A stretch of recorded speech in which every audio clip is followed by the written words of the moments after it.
Hi guys, I'm Wellington Reyes and this is my new channel, the Comic Book Lowdown, where I review comic books and comic book story arcs. And today I'm going to be reviewing Venom, Savage 6 by Rick Remender and Cullen Bunn. Just first off, I really like the Venom series that's going on right now. I don't know how it's gonna be when Cullen Bunn takes over, but so far with Rick Remender, it's been pretty solid throughout the whole entire series. I don't really think there's been a down issue yet that I haven't liked. But the Savage 6 takes place throughout 6 issues, 17 through 22. 17 being the formation of the Savage 6, and issue 22 being the epilogue.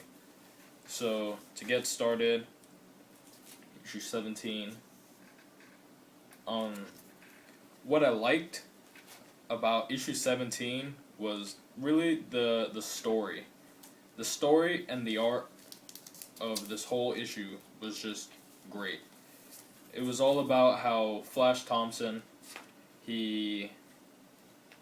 first of all, he's just become a member of the Secret Avengers, and they kind of drifted away from the whole Jack-o'-lantern and Crime Master stuff when they did the Circle of Four with the Ghost Rider and X-23 and Red Hulk and all that stuff in Las Vegas.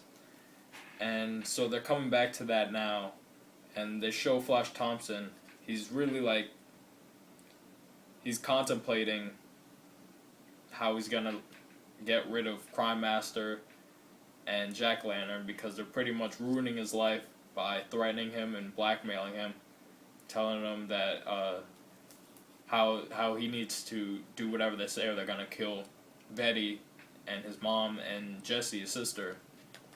So he's had enough of that, and he's planning this.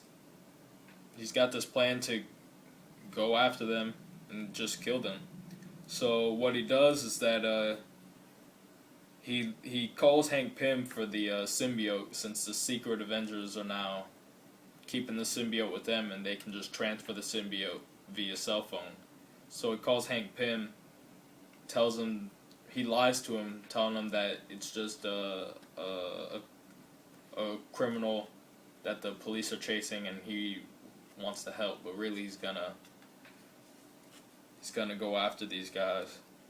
And while he's going after, his whole mindset through the whole issue is just really, he's fed up with all the nonsense that he's had to put up with. So now he's really going after these guys.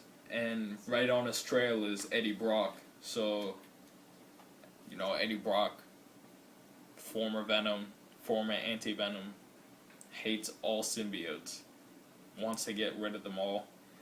And what I really like about this is how they introduce some new characters into this that I hadn't heard of. And they're bringing them into the Savage 6, and Meg Attack and Death Adder.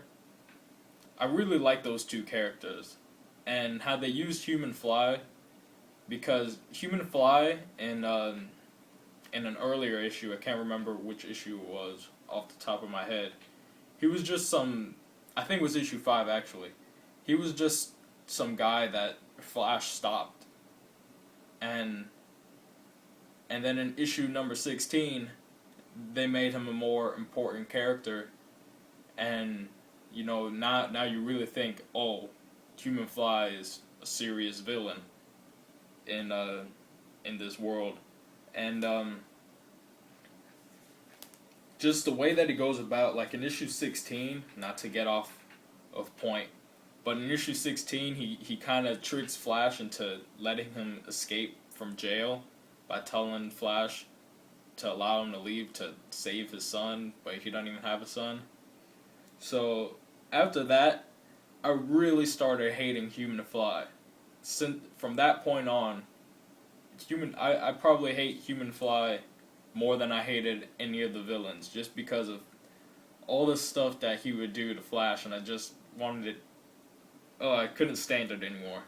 So the way that they used Human Fly in the team up, because at that point it was just the four. It was just Crime Master, Jack-O-Lantern, Meg Attack, and Death Adder, and so.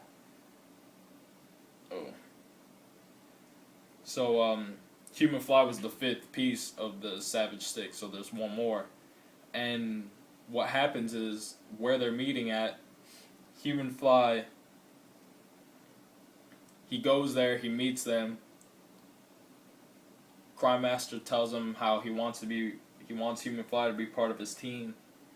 And that's when Venom is hanging out in the on the roof, and he's kind of like scoping out Crime Master with a sniper. He's motivated to just take him out, to take Crime Master and Jack-O-Lantern out. And so he's going through this whole mental gymnastics in his head, where he's kind of doubting himself, but then he's doubting whether it's right for him to go on through and try to kill Crime Master and Jack-O-Lantern, or if he should call the Avengers as a better way of handling it. But he decides that if he calls the Avengers, Crime Master's going to tell the Avengers about everything about Venom, and then he's going to kill Betty and his mom and Jesse, and so he can't have that. So he's about to go through with it. That's when Eddie Brock, who was right behind him, tailed him, and was also hiding about on the roof. I don't know, but on the roof. And he shoots some sonic bullets at Venom, making Flash miss his shots, just firing off his shots, and gets everybody alerted. And now Flash is just.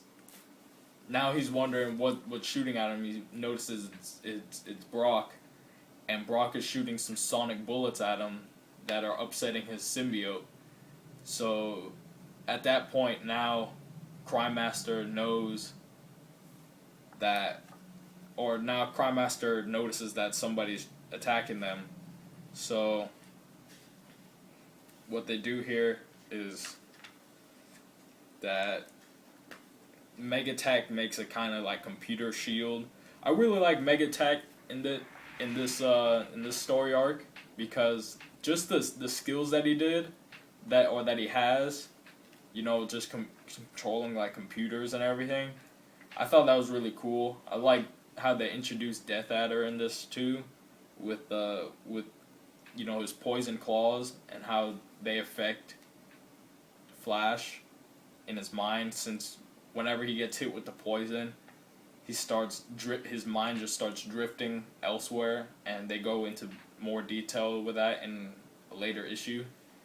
But I really like how they previewed this. So they get in a fight, Flash versus everyone pretty much, and Flash kind of just gets knocked down, kind of just gets defeated right in front of Crime Master. And then because he can't fight Meg Attack, because Crime Master sticks Meg Attack on him to kill him, he can't beat Meg Attack by himself, so he has to run away. But so Brock is still there, because to stop Eddie Brock from just keep on attacking Venom, he had to web him up, and so he left Brock there. And so, in a really disturbing feel, and that's another thing that I liked about this, was just the feel of this. It was really, it was almost scary, is what it is. Here's a, I don't know if you can see that,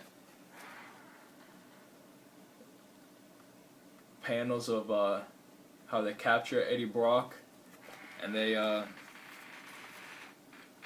he becomes their sixth wheel on the Savage Six when they force him to be they force him to bond with the Toxin symbiote. He turns into that. So yeah, this is a really good issue. I didn't really have any problems with this. I thought one part was kind of funny, just, knowing the characters. I thought it was kind of funny seeing as how when Flash thinks that they're gonna kill him, he's going through in his head and he's like, I can't. If I fail now, then they're gonna hurt all my friends and family, like my mom, Betty, Jesse, and then he says Peter, like Peter Parker. I thought that was funny because since he doesn't know Peter Parker is Spider-Man. I like how they use Peter Parker in this as like a secondary character, and I think it's pretty well done. And so issue 17, the first part, really good.